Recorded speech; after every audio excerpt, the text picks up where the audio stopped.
Okay, well, we'll get back to work here and see if see how far we can get. The first half of class we were talking about kind of the distillation of performance into work in the 1990s. If not distillation of performance, at least the influence of a performative way of making meaning, right? Maybe that's a better way of saying it, that the meaningfulness of the work is based on some kind of a performative sense, so that there's a background of performance to the work, or the work calls for certain performance. At any rate, it seems to be very, very important to much work in the 90s and today. With this afternoon, man, I just struggled over, I think I created like 4 different lectures for this afternoon. How's that for over preparation? And I was like, how do I corral this? I have 4 lectures to give, and I don't know. So we'll just go with this one and see how it goes.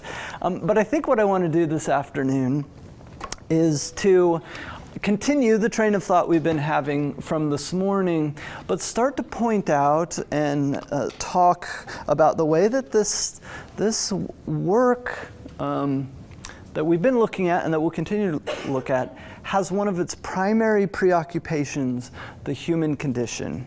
That it seems that what's at stake in a lot of this work is what does it mean to be human, and how do we do that healthfully? What does it mean to be a full human, a healthy human? And sometimes that takes the form of criticizing where it isn't working, right?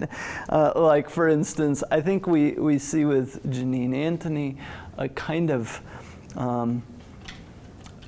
distress in the human person in one way or another. The impulse towards consumption, making one's own identity compromised or in question or something like that. And I think that here at Biola, I think it's well worthwhile for us to say, this is not just, I don't think this is just navel gazing about one's own identity or something like that. This is the image of God, right? People in Christian theology, people are made in the image of God. In Genesis 1, God creates the temple of creation, or creation as a temple.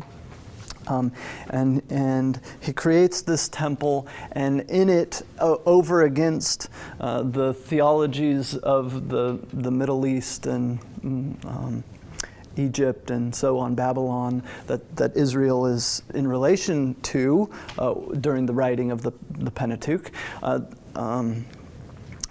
Over against those theologies, God creates the world as a temple and sets up in it an image of the God. That's typical of all creation narratives. But the image of the God, and it's typical of all temple constructions in the ancient Middle East. But over against those, he sets up the image of God in the temple as you normally would, but that image is the human person. And it is the human person that is supposed to care for the earth, care for that temple, and to function as the image of God. And that's why other images of God are forbidden, so you don't get it all mixed up and screwed up. You are the image of God. And we are supposed to relate to each other as the image of God. And that image is conflicted, to put it lightly now. What does it mean to be created in the image of God and to image God on earth in the way that we are individually, in the way that we are collectively? And I think loads of contemporary art being done today is about that. Whether it's named that or not, that's what it's about. And some of that work is mourning and lamenting, and I'm going to show you an artist that I think is doing that mourning the dysfunction of the human person today, mourning the ways that some of the dysfunctional ways we treat each other. Others are being more constructive, trying to foster reconciliation and foster greater health, a greater sense of dignity in the way that we see each other, that we don't see each other as objects to be used or consumed, but we see each other as others, full of dignity and life and the image of God in them. Does that make sense? I think that's a strong theme, and I'll mention a couple of other themes. So we'll kind of become maybe more overtly theological in our readings of these artworks. So we looked at Janine Antony, that I think is thinking about herself, the self, and then the ways that we feel needs or longings longings for pleasure or cleanliness or whatever, and the way that effaces us in one way or another, defaces us. Out of that, I think another artist that we can add to that same train of thought is a British photographer named Jillian Wearing. Are any of you familiar with Jillian Wearing? Do you talk about her in photo classes? Oh, good. I like when I introduce you to artists. Jillian Wearing was recently, Newsweek named her the most important artist living today. They came out with their top 10, and she was number 1. For whatever that's worth, I don't know that Newsweek is really would be my authority on that. But at any rate, Wearing is significant. And you get, this is one of her self-portraits, and you get, even from this self-portrait, you get something about what she's on about in her work. It's the face. Everything is very preoccupied with the face and the inaccessibility of the face, or the artificiality of the face. And if any of you are into contemporary philosophy, Emmanuel Levinas, in his work on the face of the human person, the face of the other, I think really is brought to bear in her work. And we'll look through that a little bit. As a good intro to Jillian Wearing, she says this: in Britain, we're a bit scared of showing our emotions in public. My work is about people opening up and saying things they've never said before, for better or worse. The work that she originally became known for is this series. It's called Signs That Say What You Want Them to Say and Not Signs That Say What Someone Else Wants You to Say. And so what she did was she went out into the public space once again and approached people with sheets of paper and a marker and said, I'd like to take your portrait. I'd like to do a portrait of you, but I'd like for your voice to be present in the portrait. So if you're willing to let me take your portrait, please just write on here whatever you want to say. Make a sign that says what you want it to say and not what someone else wants you to say. What do you want to communicate through this portrait? And then she took photographs of these people with their message, holding their message, and then printed the photograph on paper that is the same dimensions as the sign that she gave them, which is a nice kind of loop or a coupling, right? That the photo becomes a sign, if you will. Jillian Wearing's sign, perhaps. And so some of the responses that she got, or some of the portraits, are, I mean, a lot of them tend to initially strike you as trivial or funny, and then they've got more of a sort of edge to them that cuts slowly. Like, my hair's a big mess. What am I going to say? My hair's a big mess today. This is the first thing that comes to mind. But why is that the first thing that comes to mind? I apologize for the way that I look right now. I'm insecure about my hair. My hair is a big mess. So it would be delivered as kind of a funny a funny thing, I suspect, but it starts to burn a little bit. Some of them are kind of elaborate statements. Here's what you want to communicate. Save what you can for yourself. Save the earth for your children. Which is a nice sentiment, I think. Save what you can for yourself. Save the earth for your children. That's nice. Kind of conflicted, internally conflicted. Huh, where do you draw the line? Save what you can for yourself. Save the earth for your children. What? How do you negotiate those? How do you negotiate those things while standing in this scene, in sort of whatever you're doing each day? What does that look like? What does it take on? Does the language or the sentence become sort of too inflated to be specific? And some of them are really wonderful. Like tired or confused or something. What is it? Is it a statement? Is that a question? Is it a statement? What is it indeed? What is this project? Why are you doing this? What is it?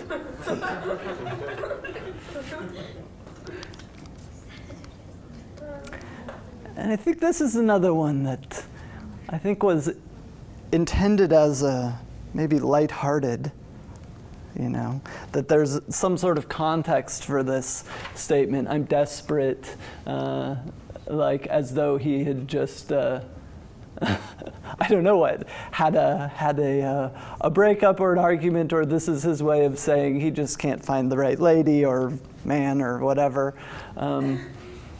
But by writing, writing, it sticks. You say that, even if it's as a joke, you say that and it sticks there, and this image sticks. I'm desperate. Desperation? Are you desperate? in a non-joking sort of way? I wrote out this one because it's a little hard to read, but he says, I signed on and they would not give me nothing. And this series of just kind of photographs of the public, in the public space, stopping people who are willing to voluntarily let you take their photo. So it's voluntary. He's not like a he's not a kind of guerrilla photographer like Lorca de Corsia. He has those photos where he just snapped people and they were unwilling.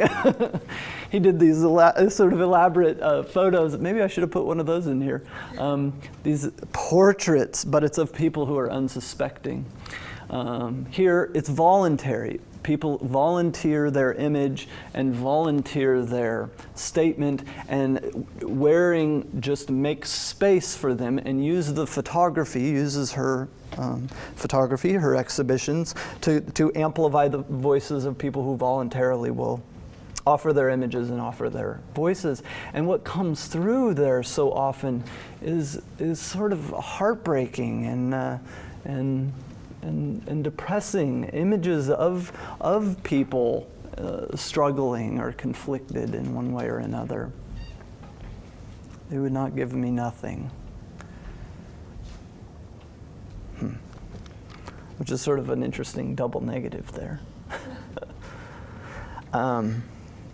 The second work that I'll show you from her is much more difficult, and I won't, it's fairly disturbing. As I was preparing this last night, I had some friends over, and they looked, or my wife had some friends over, and they looked at this that was on my screen, and they're like, oh, that's awful, it's so scary, I'm gonna have nightmares. And I was like, should I not show it? I have to show it, but it's somewhat disturbing. This is called Trauma, and it's a video. as opposed to the photographs of the earlier work. It's called Trauma, and what she did for this work is put an ad in the newspaper that went like this. This is the entire ad, in the want ad section. Negative or traumatic experience in childhood or youth and willing to talk about it on film, identity will be concealed. Call Jillian. And people called her. And they came to her studio, and the way that she concealed their identity is to put child masks on them. So they wear masks of children, and then recount their stories, recount their childhood traumas. And so you get this strange disconnect between the voice of the person telling this story and the eyes, moving, blinking, making eye contact with the camera, the sort of staring eye, mechanical eye. And there's a strange disconnect between that and then this face, this mouth that never moves, and the face that never shows expression other than in the eyes and other than in the chin that's bouncing up and down underneath the chin of the mask.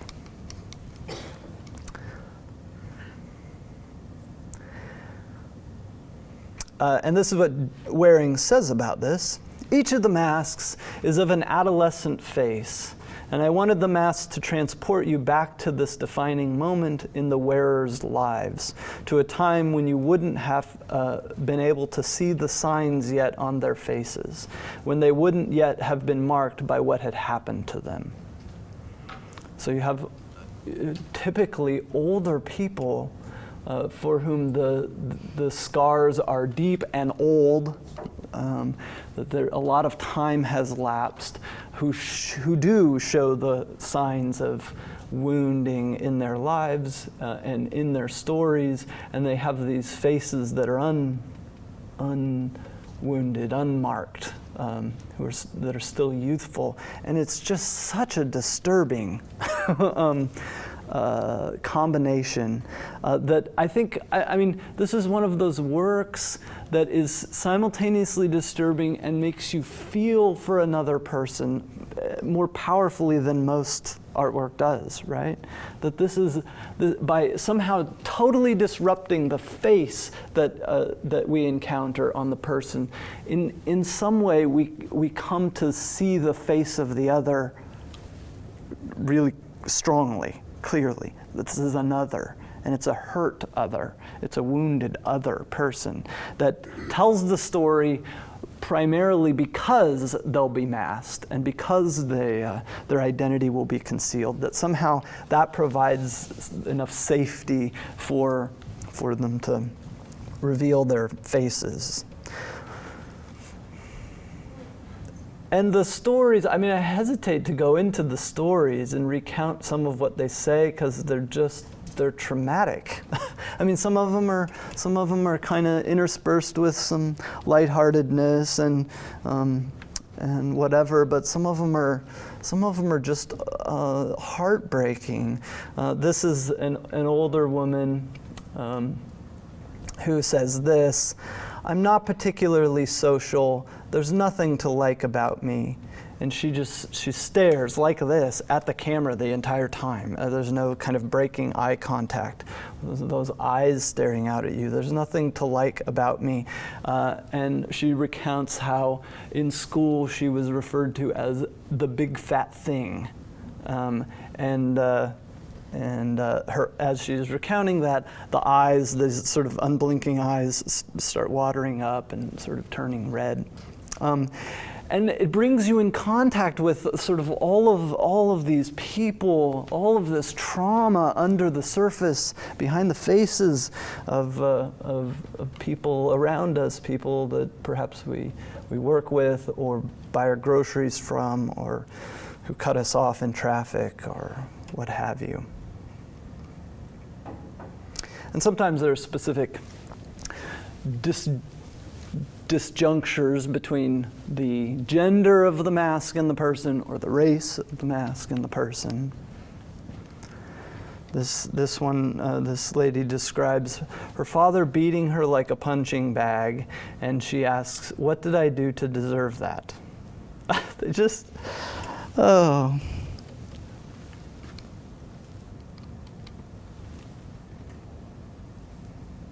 And so, how do we engage this work? I mean, it's certainly not uplifting.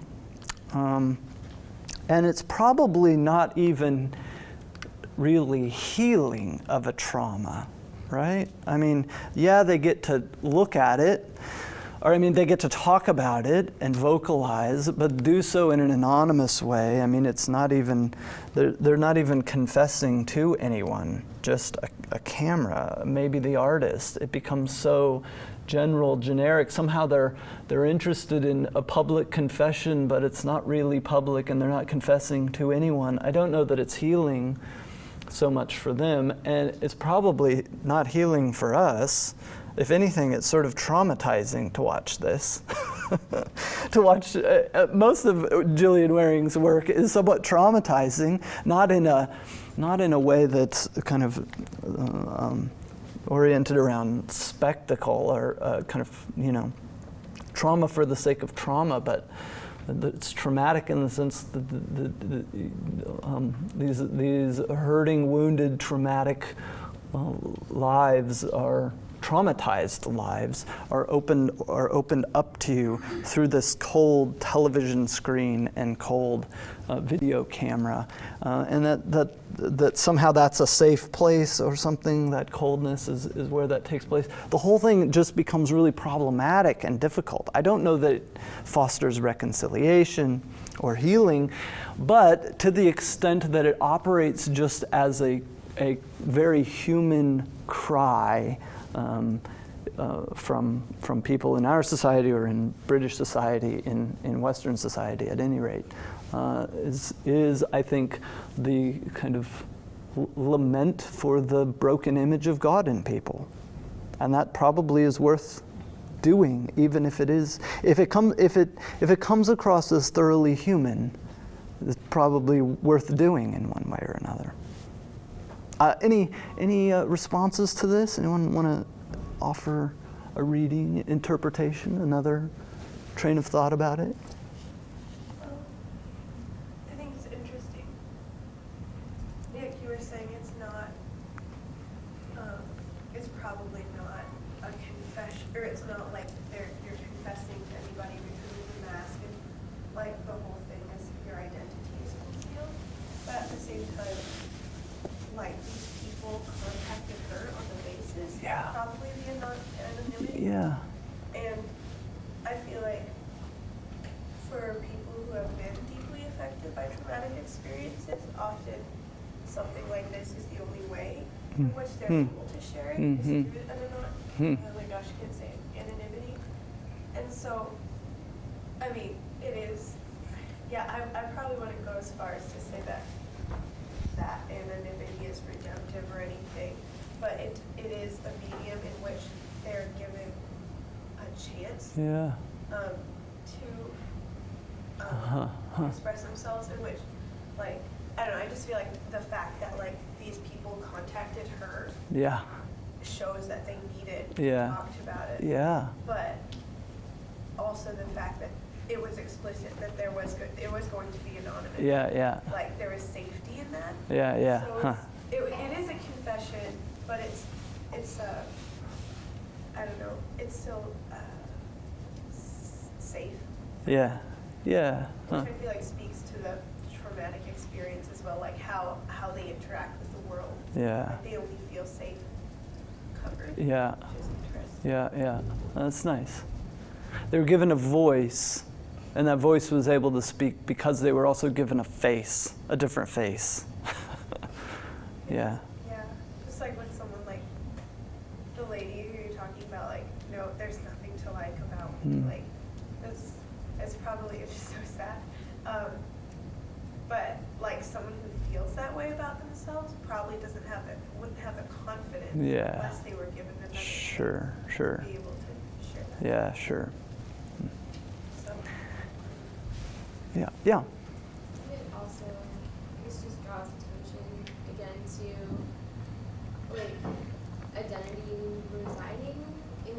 of how people, I guess, feel that way.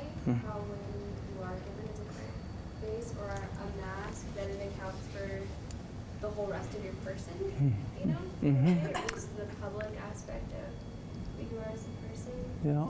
And I think as far as it being constructive in some way, I think some good that it could bring about is just the reminder to people that interact with the artwork or see it to just remember that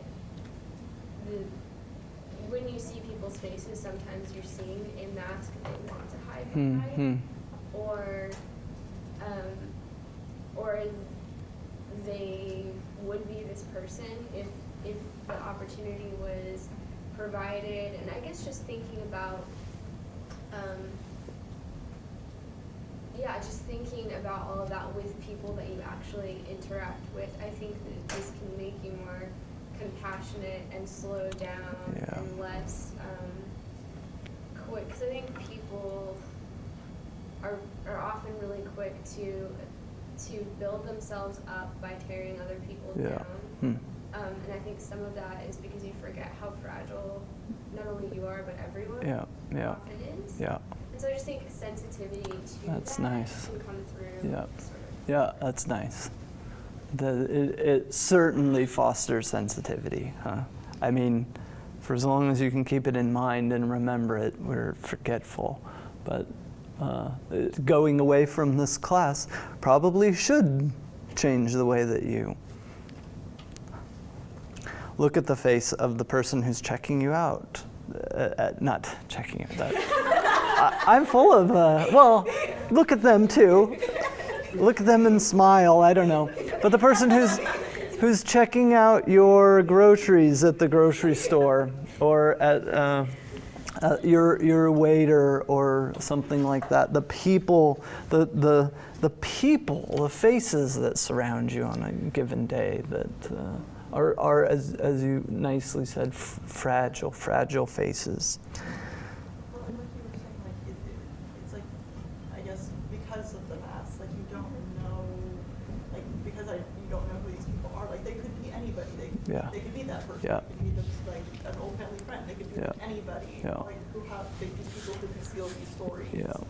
Have them somewhere deep down inside. Yeah. So I guess like another like layer of Yeah. sensitivity to just like you don't know Yeah. who the people around you are that have Yeah. these traumas. Yeah. That you need to be sensitive to. That's right. Sorry, one last. Yeah, go ahead. It also feels like kind of like a universal like exhortation, or maybe like a remember sort of the consequences of your actions. Like someone else did something to this person. Yeah. This and the fact that like the result is so sort of disturbing and horrifying. Yeah. Like it's sort of like a confrontation with the possibility of your own actions. And so, I don't know. A cautionary tale is trite, but like this sort of. Do you understand? Yeah, I think so. Maybe I'll say it this way: is that what these people are telling are stories for the most part. Those stories form them and form us, and so the cautionary tale I think that you're getting at is that we need to be careful about the ways that we shape the stories of others, and be careful about the ways that we are shaping our own stories. Is that along the lines of what you're saying? Faces and stories are wound together here in a very interesting way. Yeah. And I also think about the response that we have to stories like this. Like, you think of like on TV when they interview someone, it's like people feel sorry for them or they want to help them. With the mask, the viewer does not have an opportunity to help them. Because when you watch it, it's a video, it's already been taped. You can't be like, oh, you told me your story, now I'm going to try to fix it. That's A interesting. lot of times we try to fix things when really we just need to listen. Huh. With Job and his friends. Yeah. How they sat and talked their ears off, but when they were silent, that was perfect. Yeah. You just need someone to listen. Yeah. Sit there. Huh. That's really interesting, and especially the first part where I think I would phrase it that there are two artificial faces here, two artificial masks. The face of the child mask and the face of the television screen on which you're watching this. The image itself is a kind of a face that you can't get through. You can't interact with the person. There's separation, and it's the image and the mask. Yeah, it's good. Yeah. I was thinking also about this in terms of the temple, and going back to what we were looking at before, thinking about consumption and the fact that this is a video, that this is something that's supposed to be kind of consumed with our eyes.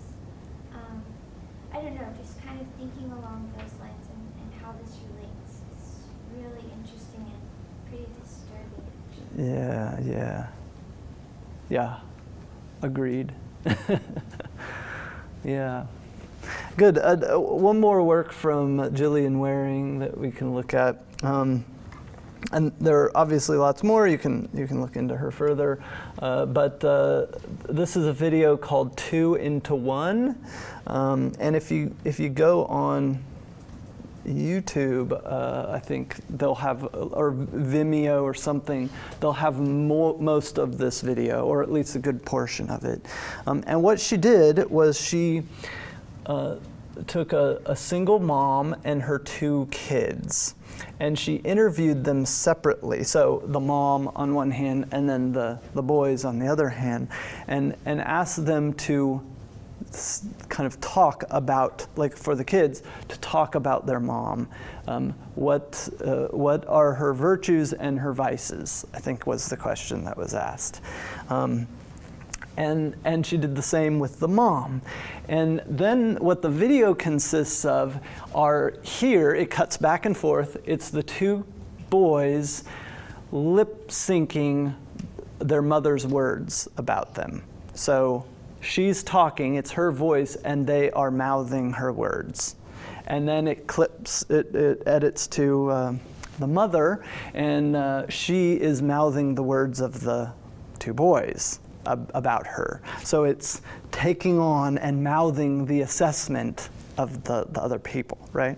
This is who I am through the words of my sons or through the words of my mother.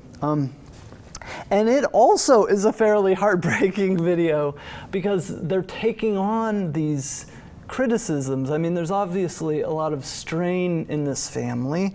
And so for instance, the boy, like this boy, like during this scene, they'll be sort of reclining there, and one of them will be mouthing the words of the mother, and the mother is saying things like, I forget the name, but so and so is a very handsome boy. He's very nice. He's very sweet. I think he's very loving. But he can be so cruel.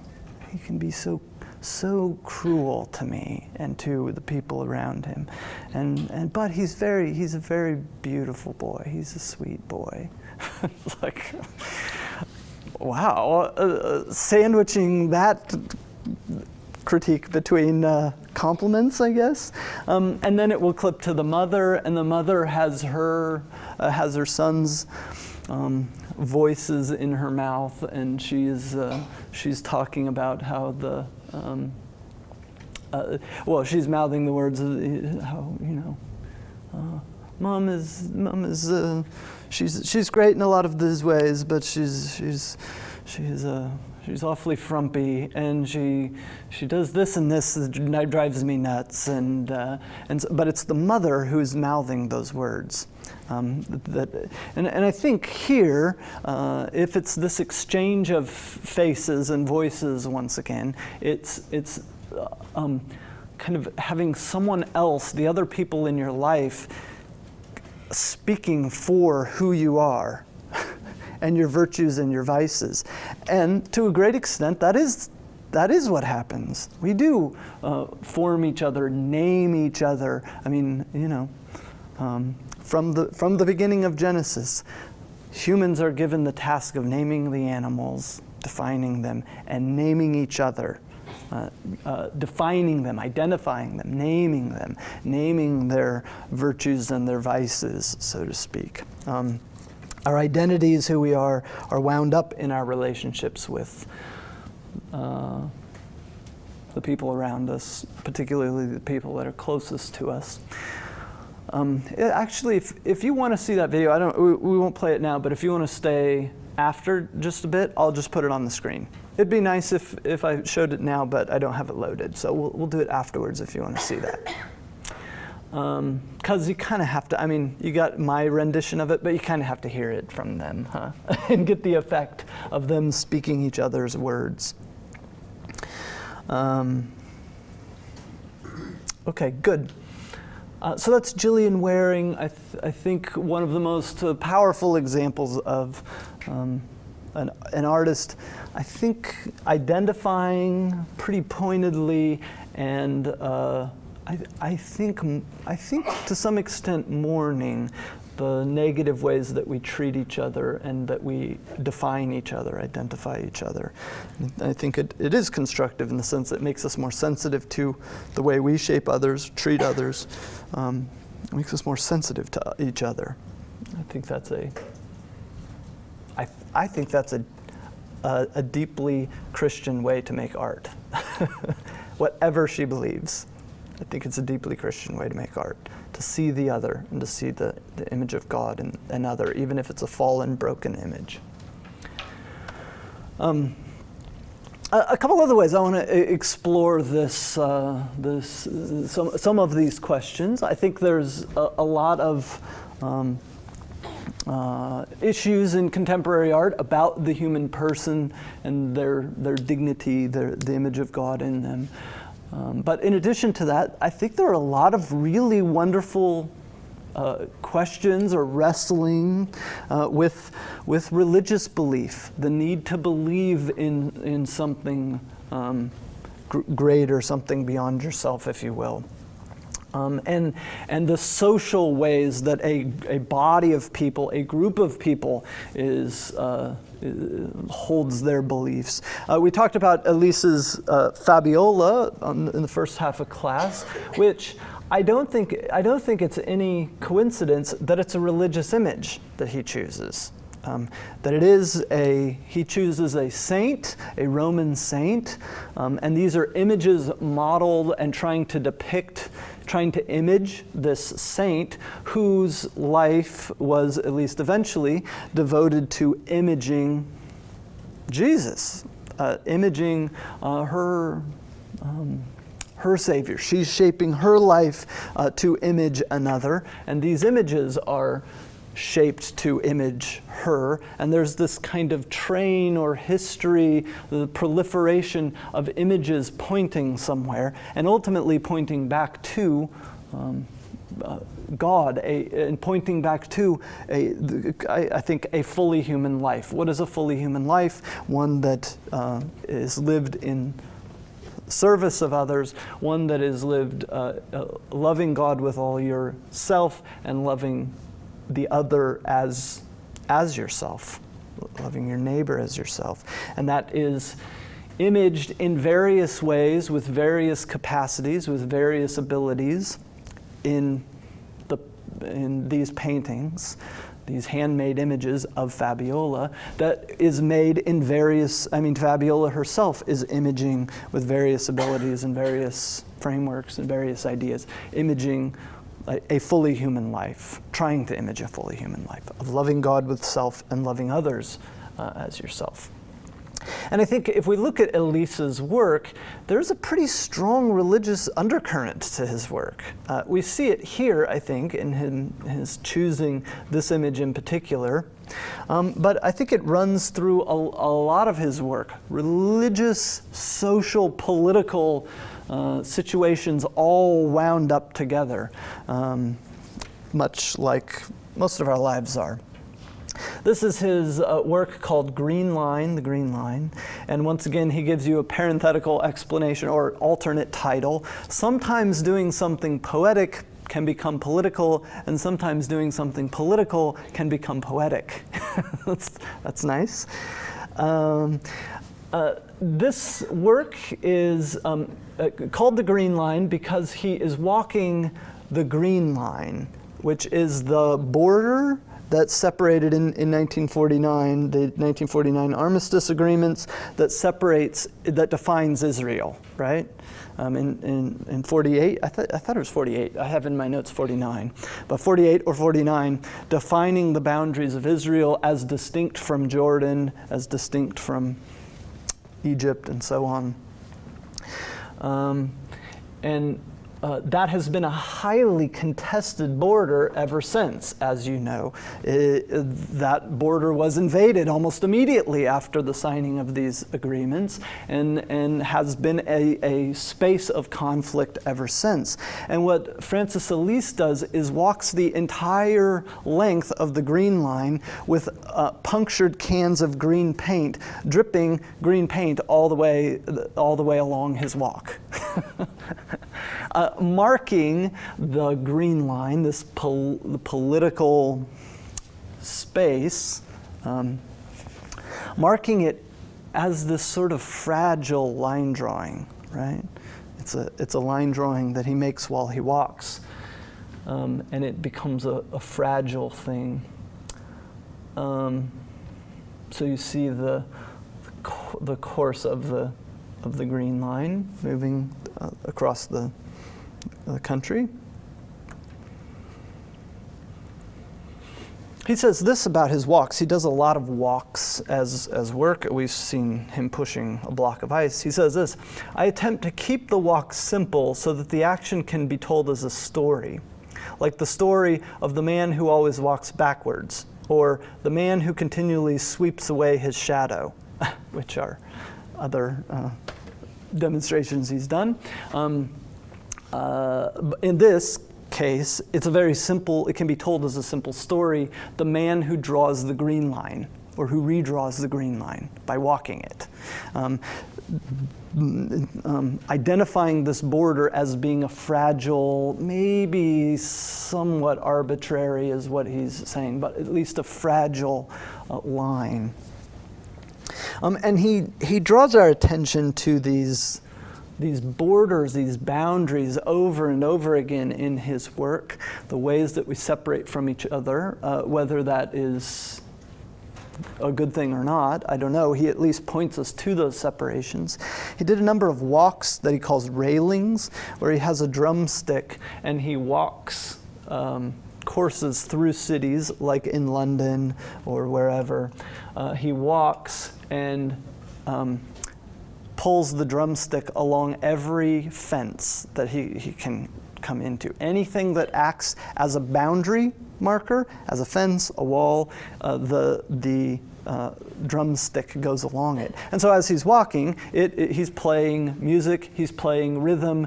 Music is sort of sounding, if you will. I guess it's music. In some of them. In some of them it's just brrrr. In others he's actually playing kind of beats on the on the railing, drawing our attention to these boundaries, these markers that separate one property from another or separate one group from another. And it's not that those separations are bad or negative. I think that's part of cultivating the earth, is setting aside spaces for certain purposes, setting aside spaces for this, spaces for that. But he draws our attention to them as if to ask, did we put this in the right place? Is this the right boundary? And so on. But to get back to his kind of, I think, religious undertones in a lot of his work, whatever point of view he's coming from on that, he has a few that seem to point there directly or take up faith directly. And this is called When Faith Moves Mountains. And it consists of, in 2002, in April, he had 500 Peruvian volunteers. It takes place outside of Lima, Peru, and he gets 500 volunteers to participate, and he equips them with shovels and asks them to form a single line, a single file line, shoulder to shoulder, on one side of this sand dune, this sort of mountain, sort of sand dune. And they move over the mountain, each shoveling a shovel at a time, walking forward, and sweep all the way over the sand dune. It takes hours and hours for them to do it, but eventually they get all the way over the other side, and in theory they have moved the entire mountain, 4 inches, 2 inches, 6 inches, a negligible amount. But if they're all in one single file line, taking a shovel full and moving it, they've moved the entire mountain one shovel full, right, by the end of it.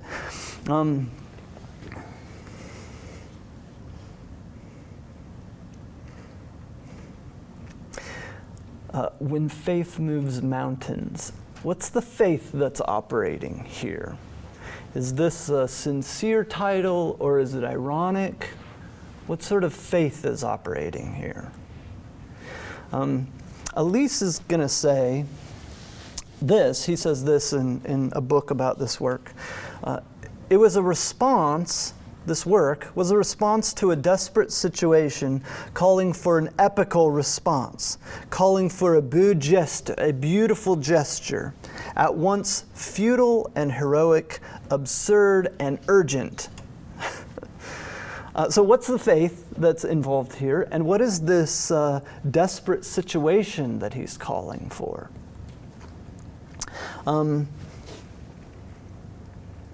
Part of the desperate situation, I suppose, is the context that this takes place in.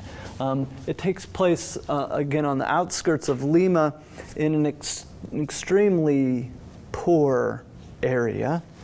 This is kind of looking out from the dune onto the surrounding buildings.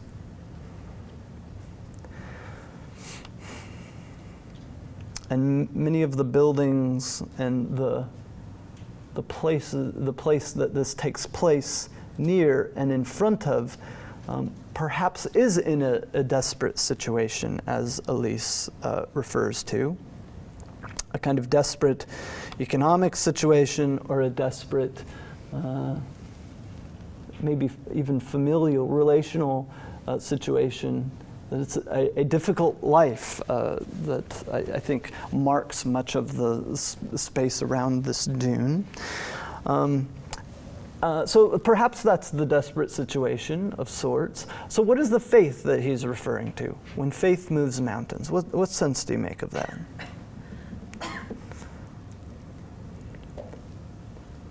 Yeah. It's interesting that he ties faith to like this very like menial labor shoveling. Yeah. It's like this collective single act. Like everybody's doing this one thing. Yeah. It's like what is faith? Is faith this like abstract sort of heady thing, or is it just what we actually do all together with our Yeah, nice. And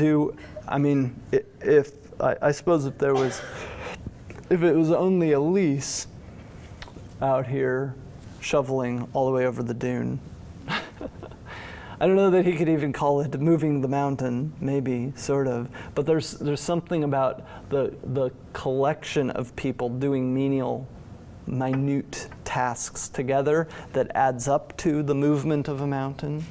Yeah, good. So maybe there's something about a faith that pulls people together, a faith in the group, in the social ties that allow you to organize to do something. Is there another hand? Yeah. I was just going to say, I think you could just as easily, from the description of the project, title it "When Work Moves Mountains." Yeah. Because that's what actually is happening. But I guess the faith element kind of does come in the gathering of the people to be able to persuade 500 people or whatever it Yeah. is to participate in this project. Yeah. And I guess with the claim or the hope that it actually will accomplish something significant or be meaningful in some way because of their actions, even if it's not visible afterwards. So I think maybe some of the things. Yeah, good. I'm sorry, I have a quote in here somewhere that goes really well with what you just said. I don't know where it is. Oh, here. This is the guy, Medina is his last name, Cuauhtemoc Medina, who works closely. He's one of the primary art critics who writes about Elise's work, and he also works with him on a lot of works, including this one. He says this: when the participants were lined up with their shovels and shirts, I haven't shown you the shirts, but they each have shirts that say, in Spanish, when faith moves mountains, and then has the date.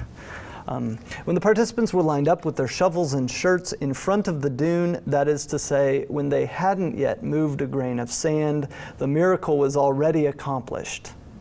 It seems to be the coming together of people for some sort of a purpose that is the faith that he's talking about. Good. A couple other quotes from Elise that might help us with this. He says this: the Lima action wanted to re-socialize land art. That's an interesting idea. That land art had become perhaps too asocial, too removed, too much about the wilderness, and not enough about.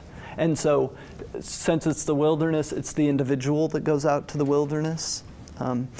So the Lima action, this work, wanted to re-socialize land art. It wanted to rehumanize it by turning sculpture into mass experience while referring to the condition of the landless people.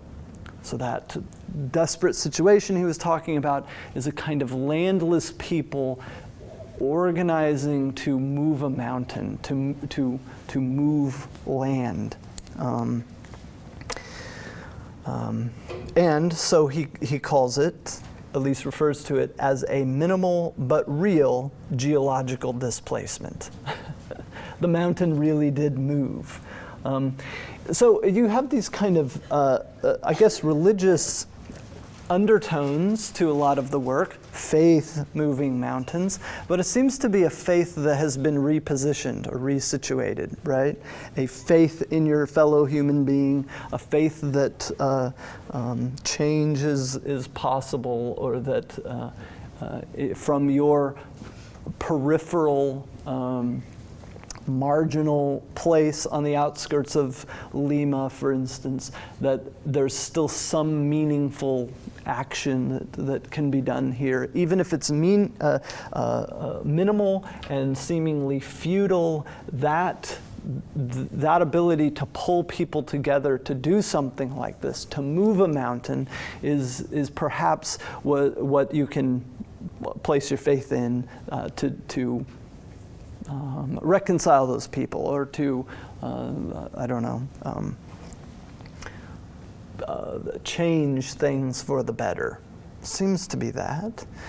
Is that a big enough? Is that a big enough faith? Is this just a kind of social gospel in a way, or is that or is it a legitimate way of saying, well, the way faith moves mountains is that you start doing something. You pull people together. You gather them together. You get people relating to each other in healthy ways, becoming neighbors that are shoulder to shoulder. That's how faith does move mountains. It's not just magic. Jesus isn't just talking about magic when he refers to faith moving mountains in Mark. And actually, well, I won't go into that. But actually, the passage in Mark, I don't know that he's even talking about having a mountain fly away. It might be that he's talking about the collapse of Jerusalem, but that's a critical textual issue. Anyway, okay, good. At any rate, I think it's worth tracking the way that faith, for better or worse, for one way or another, has re-entered into contemporary art. It seems to have been missing for quite a while, mostly through the 20th century, and seems to be re-entering in a lot of pretty provocative, interesting ways. Hopefully that's not too obscure of a way of saying that, or too meaningless, but we'll go on, because we got more to talk about. Cornelia Parker is an artist who is raised Catholic. I don't really know where she's at on that currently, but the Catholicism really informs a lot of her work, I think, and at least gives her, as she has said, gives her strong sensitivity towards a strong sensitivity towards the transformation of things from broken states to redeemed states. She says she's very interested in the resurrection as a model for that. Even if she strips it down to a model, we might reconstruct it back up from that model, I think. At any rate, she makes works like this. This is called Anti-Mass. If you look at it closely, what do you notice about it? It seems to be burned wood, charred wood. This sculpture or installation or whatever how you want to refer to it, is constructed from the remains of an African-American Baptist church in Alabama that was destroyed by arson, so people intentionally burnt it down. She collects all the remnants and reconstructs it into this form and titles it Anti-Mass. And once she does that, Anti-Mass has a kind of play to it, right? Anti-mass in the sense that it is this mass that's seemingly held together by something else. Something else is holding it or reconfiguring it, a sort of an emptiness, not mass, but an anti-mass or a kind of dark matter that is reconstructing this stuff or fitting it back together. But it also reads as celebration of Mass, anti-church, right? The burned down church, the attacked church.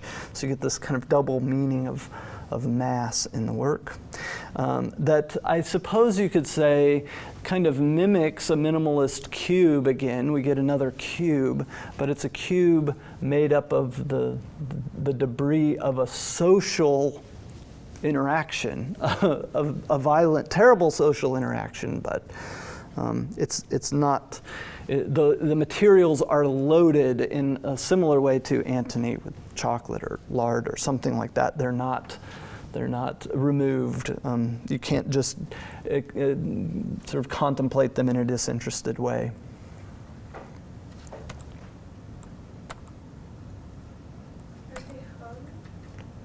What's that? They're hung with like a real fine, like almost fishing wire, but really, really fine. Monofilament, maybe? What's that? Monofilament? Yeah, monofilament. Yep. Yeah. Going off the concept of Mass, it's interesting, she was raised Catholic too, that here a lot of the meaning is actually embedded in the material she's using, which then makes me think of the Eucharist, the substance actually being embedded in the physical objects that you encounter. Yeah, that's nice. Yeah, good. And she has some pretty remarkable ways of engaging with social space, once again, public space with her work. Often, once again, kind of, I think often having a kind of mourning that goes along with the ways that we've screwed things up and screwed each other up. This is from a series called Avoided Object. It's so simple and so smart at the same time. It's called a voided object. So in this case, it is a photograph of the sky. And since she's titled it a voided object, it's specifically a photograph is supposed to frame what you're looking at, and this frames something above or beside what she is supposed to look at. She's avoiding it in the photo, so the photo doesn't include the subject matter. And the subject matter is that it is taken from the Imperial War Museum above it, which is marking the World War II, and she is taking the photograph with a camera that belonged to a commandant at Auschwitz. So she's avoiding this subject, she's avoiding this topic, but the topic is all wound up in the fact that she is there and in the means by which she's taking the image. So the framing of the subject is not in the photo, but it's in all of the actions that surround the photo and produce the photo, right? Choosing this camera, choosing the sky above this space. Other parts of her avoided object series include this. And again, this is pretty deeply influenced by conceptual art, so you always have background knowledge that you need in order to interpret it.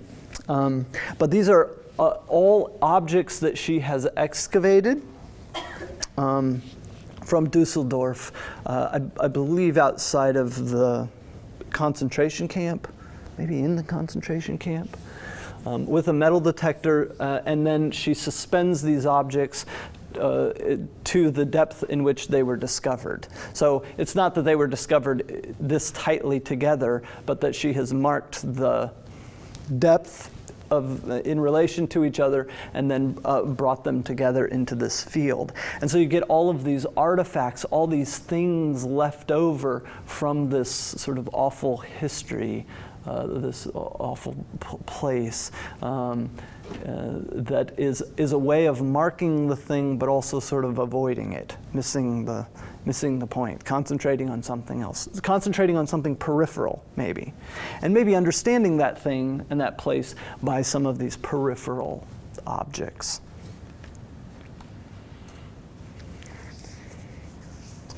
And this idea of handling objects, receiving them from places or finding them in places, them having a prior use, taking them and then altering them in one way or another, repositioning them, seems to be pretty recurrent in her work. This is called Perpetual Canon, and it is a whole host, I forget how many total, but a whole host of brass musical instruments that have been crushed by a steamroller and then suspended in this circle. And what does that do to you? I mean, what does that do to you? Seeing these crushed musical instruments.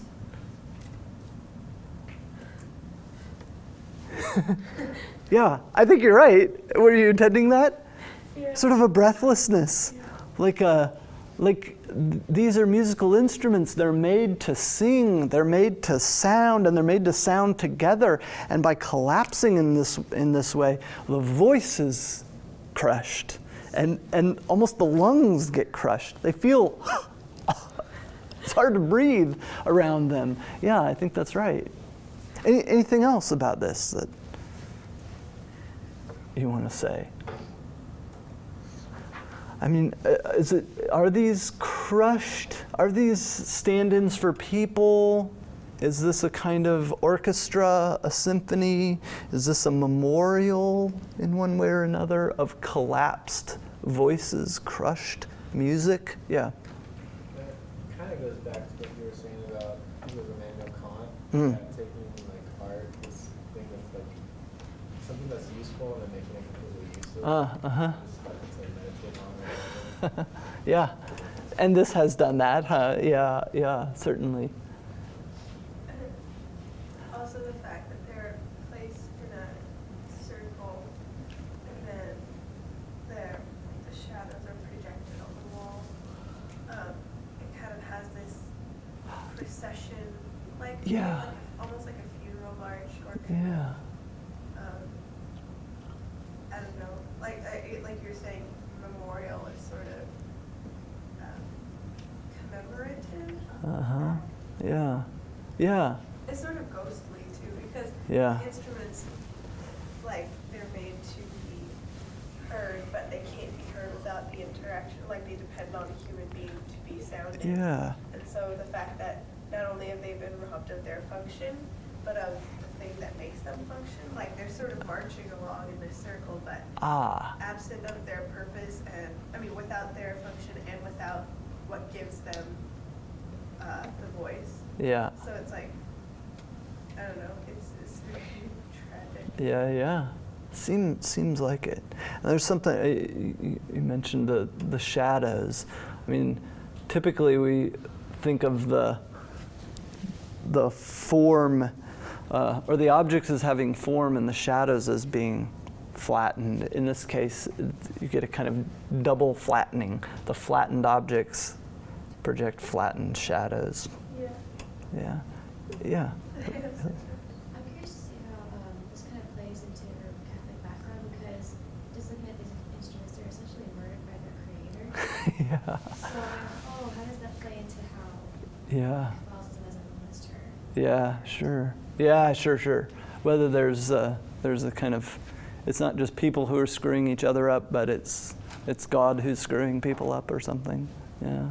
Yeah. Just also the choice of instruments too, because the brass instruments are usually more flashy and they're usually used, like either in orchestras for like really powerful parts, or like in marching bands or in jazz. Like they aren't instruments that are usually associated with sad melodies. Yeah, right. Like a flute or violin or even piano. Yeah. They're all like happy, flashy. Yeah. Celebratory. Yeah. things. They go with snare drums and pomp and circumstance. Yeah, that's right. And perhaps that adds to the silencing of them in a way. Yeah. And it's breath. I mean, these are all specifically instruments that are animated by breath, by wind, by spirit, I suppose you could, but by breath, by a human breath, not well, so they seem like they're vocal cords or lungs or something like that. Yeah, good. And this flattening continues through some of her work. This is called 30 Pieces of Silver. Does that ring with you at all? Yeah. With what? Yeah. With the price of Jesus. Yeah, good. Judas. So we get 30 pieces of silver grouped. And to give you some, I mean, this isn't exhibited, but this is what she does, is steamrolls these things. I don't know about that. That's a good question. I would if I were But I think for her, the handling of the materials is really important. Once again, you get this strong performative aspect to the work, the performance of avoiding an object, the performance of crushing objects, either precious objects in this case or musical objects in the other case. How does it relate to Judas betraying Jesus? That's, I think, a fairly open, slippery question here, but maybe something to do with these ornamental riches. It's silver. I don't know. And she does other interesting, really process-oriented works like this. It's called Embryo Money, and what she has done is interrupted the production of quarters, I think it is, or 10 pence. It's British. She's interrupted the production of 10 pence coins before they are finished. So this is them at an early stage, and she just purchases them from the mint at that point, interrupting their process so that they're halfway between being just raw materials and being invested with value in the case of money. She does the same thing with guns, where these are guns, revolvers, or not revolvers, handguns in their earliest stage of production when they've been cut just in their basic form and they haven't been further added to. And so she refers to them as embryo. What does it mean to interrupt these things in the process of their development? I guess it draws your attention to their constructedness, and maybe she's interested in interrupting the production of both of those things in one way or another.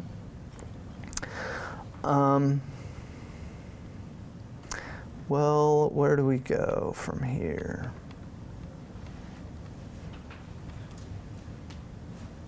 Do you guys know much about Damien Hirst? Should we talk about Damien Hirst? Yeah, okay. Let's talk about Damien Hirst. My only hesitation is that I'll leave you with death and dismemberment. That's not true. I'll leave you with death and vanity is where I'll leave you if we talk about Damien Hirst. So we'll talk about him here because I don't know that I want to get back to him later. So we'll talk about Hirst later. I told you that I would talk about Anne Hamilton. We'll save her till the week after Thanksgiving because she's great. We have to talk about her more. Damien Hirst is someone you should be well familiar with. He's kind of this infamous artist over the last 20 years, 15 years or so. Has become infamous. He's sometimes referred to as, what is it called? A hooligan genius or something like that. What he first caused stir about is this, which is, as it looks, a tiger shark, a dead tiger shark, held in a massive tank of formaldehyde in this kind of clean, minimalist structure. I mean, not too unlike, Donald Judd, really. But inhabiting it is this tiger shark, and he titles it, "The Physical Impossibility of Death in the Mind of Someone Living." What does that mean? It's a pretty great title. That somehow we animate this thing always. It's that death is just not really something we can fully account for or wrap our hands around. Something passing out of life is, I guess, impossible to really conceive in the mind of someone who is living. We animate even sharks, dead sharks. And much of his work in the 90s consisted of dead animals that are presented in tanks of formaldehyde. What does it mean to present dead animals in tanks of formaldehyde? I mean, since they're formaldehyde, they're preserved, right? So you're preserving this thing, I suppose, and you're presenting it in an awfully clean, sort of machined way. I mean, I think you do have to read this in terms of minimalism. It's a Donald Judd sculpture turned on its side, right? It's sort of minimalism that's full of death, or the preservation of what was living. This obviously, for obvious reasons, horrified people and has caused lots of controversy. The presenting death. What does it mean that in our art museums today we are presenting death? And to which Hirst is just saying, rather than these turning into hamburgers, I'm putting them into tanks. We're killing them either way. What are you so bent out of shape about? This is sort of his response. Are you afraid to look at things like this? I don't know. Whatever you think about that. What is it? Like, I can't tell. Oh, this is a cow. Sorry, this is a cow. Maybe multiple cows. I think split into sections, cross sections. So it's cross sections extended out. Or in this case, just cut into half. So mother and child divided from each other, but divided internally as well. And he says, he's got all sorts of wild quotes. I'll give you a couple. The inevitable proximity of death is the most real thing in human life. Fear of death is a more powerful emotion than love or lust. To some extent, fear of death keeps us alive. So, I mean, all of his work is really preoccupied with death, obviously. But it's not just death. He takes it a step further by putting it on display, and putting it on display in a way that tries to preserve it and present it. He sets into conflict or sets into motion our response to it. How do we respond to it? How do we orient ourselves in relation to death and the dead? And he'll say things like, the ways that we primarily confront death today in our culture is through religion on the one hand or science on the other. We either try to control it through medicine and through preservation, trying to just eliminate it through science, or we try to transcend it through religion. That it's fine, let's make ourselves feel more comfortable about death by saying that we'll go to heaven and we'll be happier afterwards, and the death is a good thing, and those sort of things. And I think he wants to just throw those things into tension, and he often does. Often his work is loaded with religious connotations and scientific connotations. So you get a lamb preserved, formaldehyde in a very scientific kind of way, I suppose, a technological way anyway, and then he titles it Away from the Flock, as if to point you to back to Christianity, as though this is the lost lamb that Jesus the shepherd is going to go after. And his work has become increasingly religiously loaded, sometimes overtly, like here, he presents the golden calf as though this preserving these things, kind of protecting us from the effects of death, is itself a kind of golden calf, an object of worship.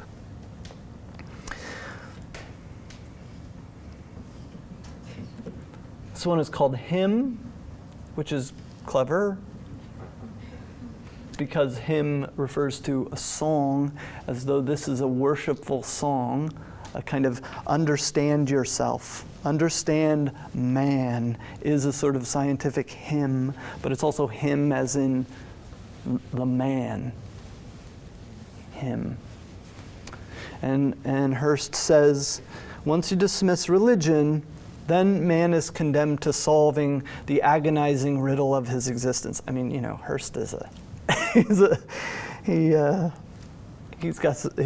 pretty dark in some ways, but I think pretty meaningful in other ways. I mean, he does raise a lot of fascinating questions, I think, about the role of science in our lives, how we hope in medicine and science to overcome death. Here you have a work called Endgame, where you have two figures in the center. What do you think of? Two dead figures, man and woman, Adam and Eve, surrounded by all of these instruments of probing the body, understanding the body, trying to overcome its fallenness and overcome its mortality.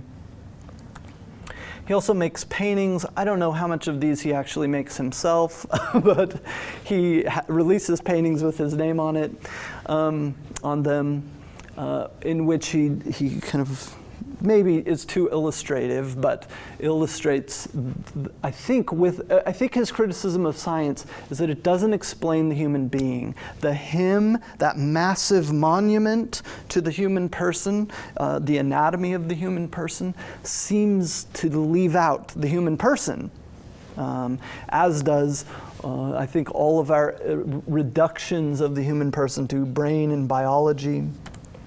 He also has, I think, much to say, point us to the role that medicine, the way that medicine is replacing religion in terms of our hopes. So this is called Standing Alone on the Precipice and Overlooking the Arctic Wastelands of Pure Terror. It's great. And what it's composed of is a mirror, a massive kind of mirrored surface that is full of pills, an index of medicines. And medicine is one of the ways that we try to insulate ourselves. I'll show you just a couple more. This looks like what? Stained glass window. These are beautiful if you get to see them in person. A stained glass window that immediately places us in a sort of church, but this isn't made out of glass, it's made out of butterfly wings. So he constructs these sort of stained glass windows out of the wings of dead butterflies.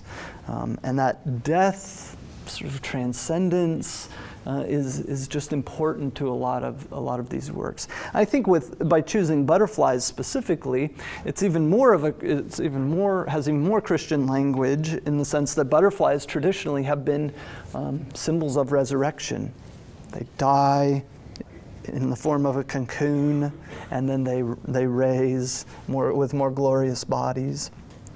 Hirst says this, well, I remember I was thinking that there were 4 important things in life: religion, love, art, and science. How's that for the big 4?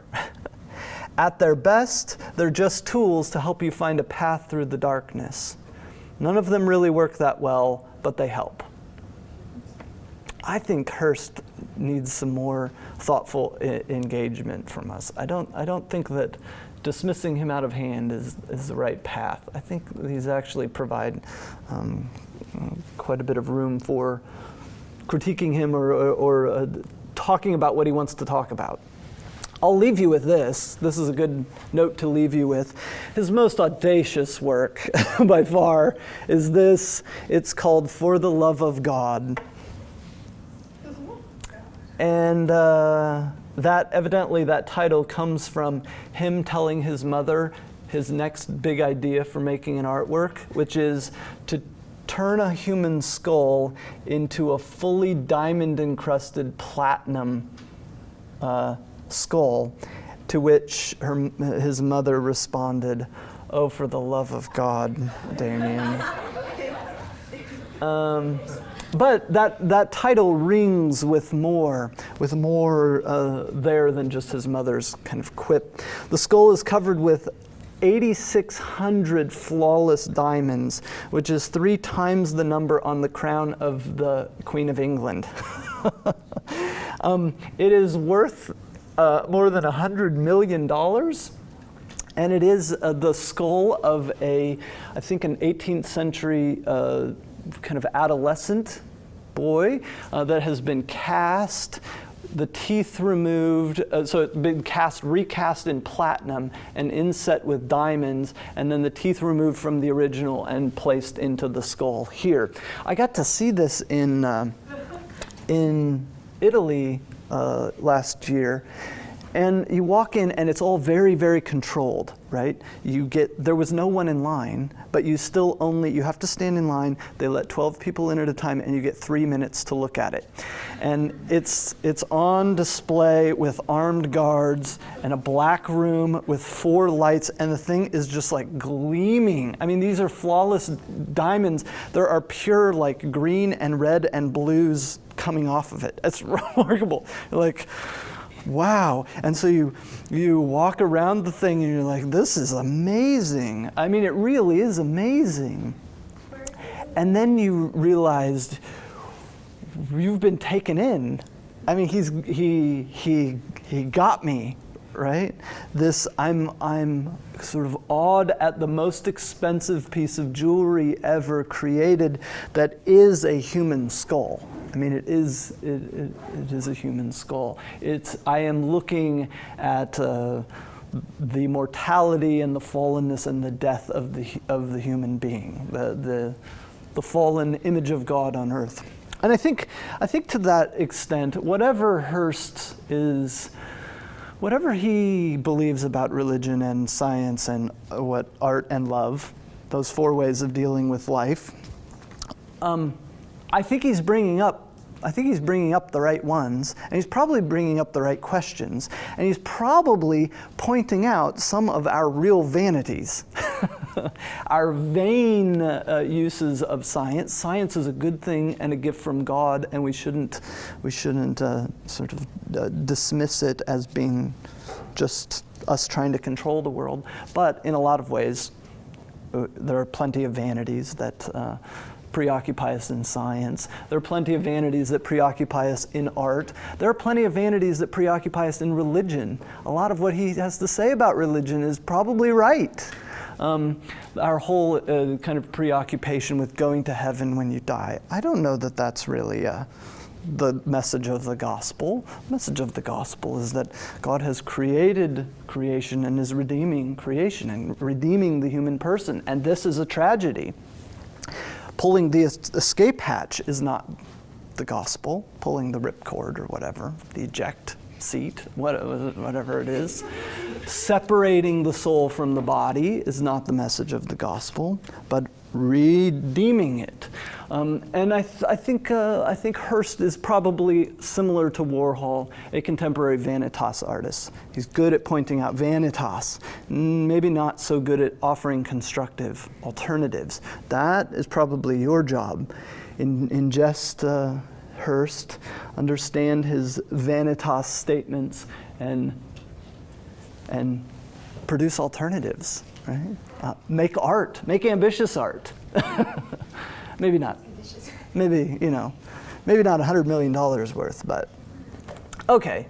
There, we'll leave you with that because that's a nice image to end on. Biola University offers a variety of biblically centered degree programs, ranging from business to ministry to the arts and sciences. Visit biola.edu to find out how Biola could make a difference in your life.